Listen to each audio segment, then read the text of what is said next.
Aujourd'hui, il est relativement compliqué d'émerger dans la musique en étant que DJ. À moins d'avoir une technique incroyable pour se distinguer des autres. La musique, faire sa musique, ou se faire sa musique, c'est extrêmement important. Comme dit, c'est votre carte de visite. En général, votre musique atteindra les gens avant vous-même en tant qu'artiste, ira dans des pays avant vous-même en tant qu'artiste également. C'est des producteurs, des labels, des producteurs de soirée, pardon, des labels.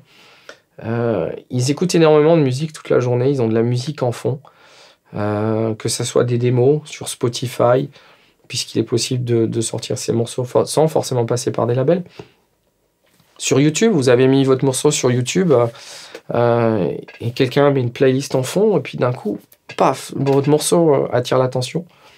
Voilà, c'est votre carte de visite, c'est votre son. Par contre, un DJ, même si c'est un live set extraordinaire, on va pas dire, surtout dans les soirées ou les organisateurs de soirées, à moins que vous ayez fait un buzz sur YouTube, personne ne va vraiment se focaliser sur la manière ou sur ce que vous avez mixé, parce que probablement d'autres auront mixé la même chose que vous. Donc, pour aujourd'hui, se faire connaître, il est quasiment impératif de faire que de la musique. Quand on a composé nos premiers morceaux, on a envie de les signer, on a envie que le monde entier écoute ce qu'on vient de faire. Alors bien sûr, on va commencer à se faire connaître auprès des potes. Mais si on veut aller au-delà, il va falloir commencer à distribuer ces morceaux. Il est important dans ce cas-là, déjà dans la manière dont on compose, si on a des labels, des artistes qu'on admire et on aimerait faire quelque chose de similaire avec toujours sa propre touche, et des labels qu'on admire, on va déjà essayer de composer des morceaux, on va dire, qui sont dans leur style.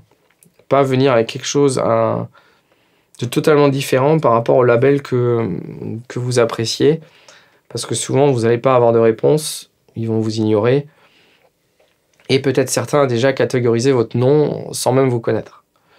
Donc quand vous composez, essayez déjà de repérer quelques labels qui vous plaisent et de faire des compositions, des morceaux qui vont dans ce sens-là.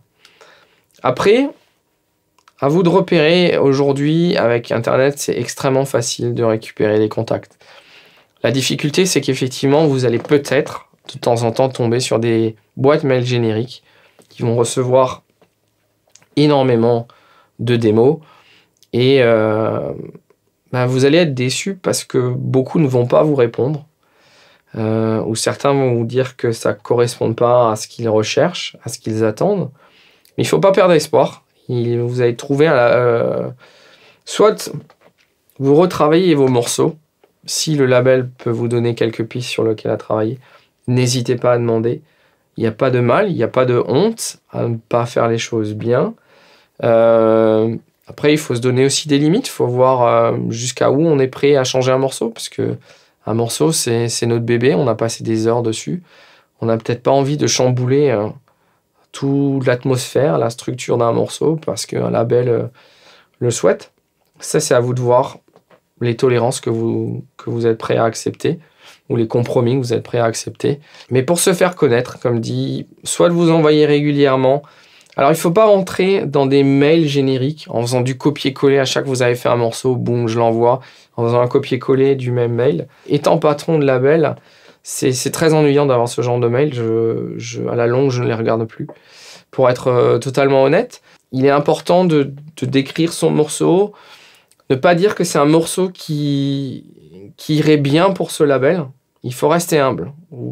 Quand vous commencez, c'est pas parce que vous avez fait peut-être un très bon morceau que vous êtes en mesure de dire c'est un morceau qui doit être sur ce label-là. C'est à la fin le label de décider si ça peut lui convenir ou pas. Restez humble. Voilà, proposez-leur ce morceau. Attendez quelques semaines, un retour. Si vous n'en avez pas, vous renvoyez un mail, ou vous passez à autre chose, ou vous le retravaillez.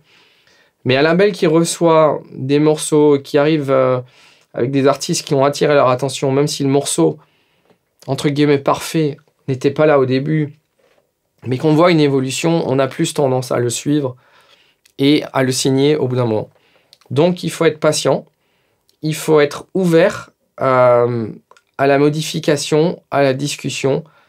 Il faut trouver les bons compromis. Il ne faut surtout pas se compromettre, parce que dans ce cas-là, on va devenir un modèle, on va dire, fabriqué par le label, et c'est pas le but, puisque vous, l'intérêt, c'est de créer votre propre identité, et pas qu'un label crée votre identité. Il faut garder cette maîtrise-là. Donc, pour résumer, en gros, vous prenez 3-4 labels que vous aimez bien, vous composez plus ou moins dans ce style-là, vous vous aidez d'artistes référents sur ces labels-là, et vous envoyez. Soyez patient, au bout d'un moment, il y en a bien un qui finira par prendre son temps et vous écouter. Mais il faut être patient, et il faut surtout pas baisser les bras tout de suite.